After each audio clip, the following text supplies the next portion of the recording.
দ্বিতীয় পক্ষ প্রথম পক্ষকে সিকিউরিটির জন্য একখানা ব্যাংক চেক প্রদান করিবেন, যা প্রথম পক্ষ যে কোনো সময়ে উত্তোলন করিতে পারিবেন।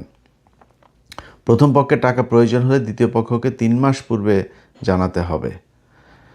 লভ্যাংশ 4%, 20,000 টাকা প্রতি মাসে দ্বিতীয় পক্ষকে প্রদান করিবেন।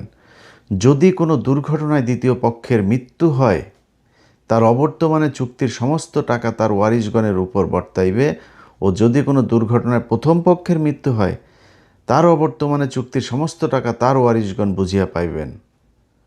মানে মরার আগে তো সুদ খাবেই, মরার পরে ওর বউ পোলাপান বাচ্চা যারা থাকবে জীবিত, এদেরকেও সুদের মধ্যে দিয়া যাইতেছে, ওরা সুদ খায়া তারপরে দোয়া করবে এর জন্য।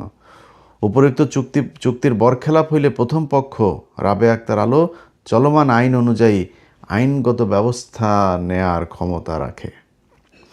তো এখানে আপনাদেরকে আরও কিছু জিনিস দেখানো হলো। এই যে রাশেদের যে আপনার ব্যক্তিগত তথ্য, তো এগুলো সবগুলো সোশ্যাল মিডিয়াতে দেখানো ঠিক না। তবে এটার মানে মূল ইয়ে হয়েছে যে তার যে তথ্য বিবরণী, যেটা আপনার আয়কর রিটার্ন এবং ভোটার ইয়ের সময়, নির্বাচনী হলফনামার সময় যেসব তথ্য দিয়েছিল, সেখানে সে বলেছে যে সে হচ্ছে ব্যবসায়ী এবং রাজনীতিবিদ, বিকাশ ব্যবসা, বুঝছেন। আর হইল গিয়া তিনি আগে ছাত্র ছিলেন। তার বউয়ের ব্যাপারে দেওয়া হয়েছে, তার বউ এখন গৃহিণী, আগে ছিল ছাত্রী। তো কয়দিন আগে তুমি দিলা তোমার বউ গৃহিণী, আবার এখন ওইখানে লিখছো যে ব্যবসা। আবার ব্যবসা, সে কি ব্যবসা? নিচতলা ভাড়া দেওয়ার, উপরতলা বড় করার ব্যবসা। সেই ব্যবসায় মানুষকে লোন দিচ্ছে, এবং এরকম লোন দেওয়ার মানে প্রমাণ একটা দুইটা না, অনেকগুলো। তো ধরেন এই হচ্ছে রাজনীতি।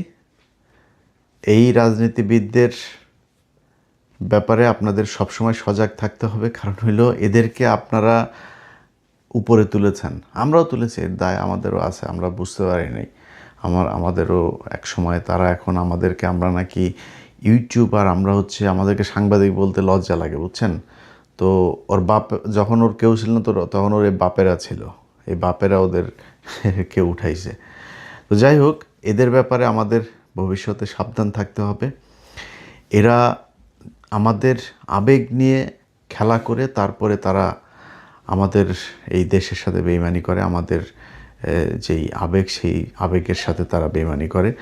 তো তাদের ব্যাপারে খুব বিশাল আকারে কিছু বলার মতো এরকম কোনো ফিগার তারা এখনও হয় নাই। তবে আজকে যেটুকু দিলাম, এটা জাস্ট ছোট্ট একটা জিনিস, এটা আমার কোনো অনুসন্ধান না, কোনো কিছুই না।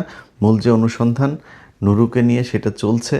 দোয়া করেন, আপনারা দেখবেন। আমি একটু সময় নিচ্ছি, কারণ অনেক জিনিসপত্র আসছে, তো এগুলো মিলায় গুছায় লিখতে টিখতে এডিটিং করতে সময় লাগবে। বাট আপনাদেরকে নিশ্চিত করলাম যে ইনশাল্লাহ আল্লাহ বাঁচায় রাখলে সেটা দেখতে পাবেন।